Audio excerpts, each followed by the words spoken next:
এই, তোর ব্যাপারটা কি রে? যখনই ঘরে ঢুকিস তখনই দরজাটা লাগিয়ে দিস। কিসের জন্য সবসময় তুই দরজাটা লাগাবি? কেন, আমার কি কোনো প্রাইভেসি নেই?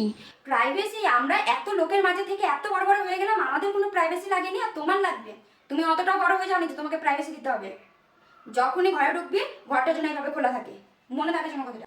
মানা, তুই মনে কি দেখছিস যে আমাকে দেখে লুকালি? আমাকে দেখে লুকালি কেন? মানা, তুই উল্টোপাল্টা কিছু দেখছিস না তো? কি যে বলো মা, যাতা। সত্যি করে বল, উল্টোপাল্টা কিছু দেখছিস না তো? আমাকে বোকা পেয়েছিস? সত্যি করে বল মানা, আমি কিন্তু ঠিক একদিন ধরবো। মানা, তুই সিগারেট খাস? হায় কপাল, বেঁচে থাকতেও আমার এটা দেখতে হবে। পাশের বাড়ির আঙ্কেল খাচ্ছে ব্যালকনিতে, দেখো।